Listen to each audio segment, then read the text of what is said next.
Hello fellow strategic gamers. Today we'll be covering Dungeon Tycoon, a game where you build and manage your own dungeon filled with traps, monsters, and treasures. Your goal is to create an efficient and profitable dungeon which attracts brave dungeoneers who are looking for a fun and rewarding challenge. So the first tip I have is about maximizing profit based on room layout. In the beginning, you'll have limited heroes, so it is important to keep them in your dungeon for as long as possible so they can spend all their money. To do this, shove all your items, such as monsters, chests, and vendors in the same room. The monsters will respawn, resetting the heroes' interests. That means they will run through each chest again and stand in line for the vendor again, so they spend more money. Later on, you will want to separate the rooms into monster plus chest rooms and rest rooms. But for now, bring everything together. The second tip is about balancing your dungeon's popularity and satisfaction rating, or your dungeon yellow and purple star score at the top of your screen. The higher this gets, the more and better equipped heroes will come to your dungeon, resulting in more income. You can increase the purple rating by constructing rooms and decorating them. Your yellow star rating is your popularity and depends on the satisfaction level of your heroes. This rating cannot exceed the purple rating. Therefore, I suggest investing in more, smaller rooms to quickly increase your purple popularity rating.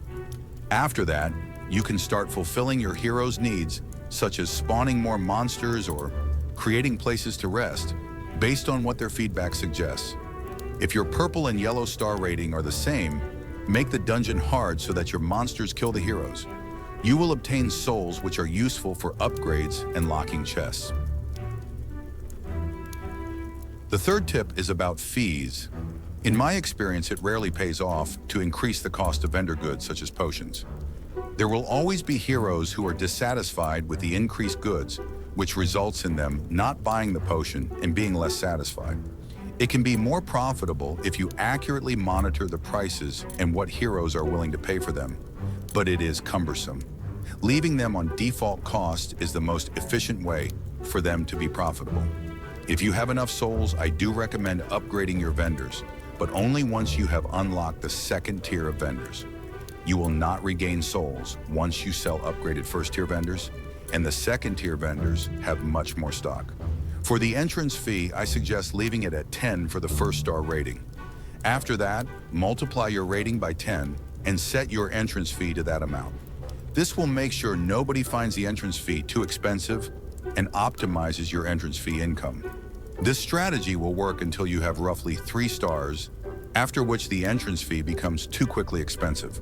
However, by that time, you will have secured so much other income that it hardly helps you anymore to increase the entrance fee. The fourth tip is about chests. The heroes that visit your dungeon love to be rewarded for all their slaying, so it is important to build enough chests so that none of your monster loot is spoiled. You can click on a monster to see what they drop if they are killed. Make sure you have enough chests to collect the loot of all the monsters in the room, and more. That is because heroes can drop some coins when attacked, and you want to collect those in your chests as well. It is good to know that upgraded monsters will drop more coins when slain, so increase your loot capacity when you are upgrading your monsters. You can build more smaller chests if you want your heroes to stay in a room for longer, and fewer large chests if you want them to continue their adventures in another room quickly. They will walk around and try to open every chest before they move to the next room. The fifth tip is about managing rest areas and hero fatigue. As your dungeon grows and you start attracting stronger and better equipped heroes, keeping them happy and inside your dungeon longer becomes even more important. One key factor is their fatigue level. Heroes will leave your dungeon once their level reaches 0, even if they haven't spent all their money or looted everything.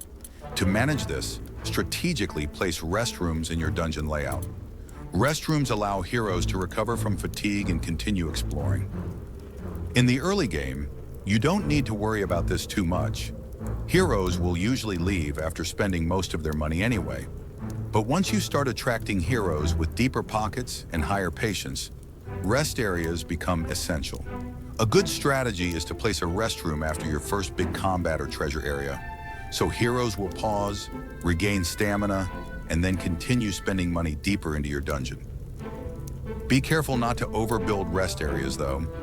Too many will make your dungeon too easy and might lower your soul income, since well-rested heroes survive longer. Aim for one rest room per major dungeon section to strike the right balance between income and difficulty. The sixth tip is about understanding and reacting to hero feedback.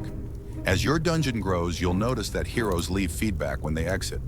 You can click on a hero or check the summary to see what they liked or disliked, and this feedback is gold for improving your dungeon. If many heroes mention being bored, it usually means there weren't enough fights or treasure interactions. In that case, add more monsters and chests to your rooms to keep them engaged. If heroes complain about being tired, it's time to add or better space out your restrooms. If they complain about high prices at your vendors or the entrance, lower those costs slightly to avoid scaring off valuable customers. A common trap is ignoring feedback when things seem to be going well. But small tweaks based on what your heroes tell you can often lead to big improvements in profitability and star ratings. I recommend checking feedback regularly, especially after unlocking new dungeon features or adding new rooms.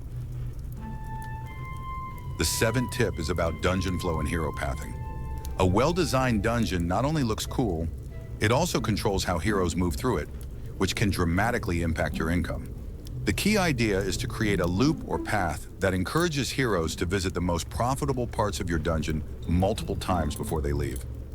For example, if your entrance leads directly to a deadly trap room, many heroes will die too early, without spending their gold. On the other hand, if you build a loop where heroes first fight some monsters, then visit vendors and chests, take a rest, and then face tougher monsters, you'll maximize both their spending and your soul gains. You can also use room connections creatively. Connecting certain rooms to multiple other rooms can cause heroes to wander a bit more, increasing the time they spend in your dungeon.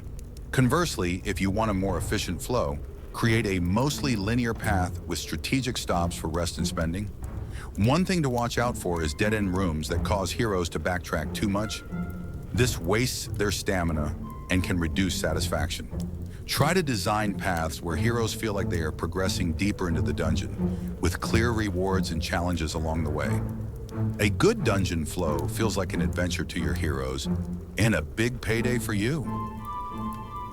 So to recap, keep early rooms packed to maximize profits, balance your star ratings, leave vendor fees on default, manage your chest capacity, add rest areas wisely, pay attention to hero feedback, and design a smart dungeon flow. Follow these tips and your dungeon will be both deadly and highly profitable. If you found this helpful, give it a like, subscribe for more beginner guides, and drop a comment with what tripped you up in your first game, or which game you would like me to cover next. Thanks for watching, and have fun out there.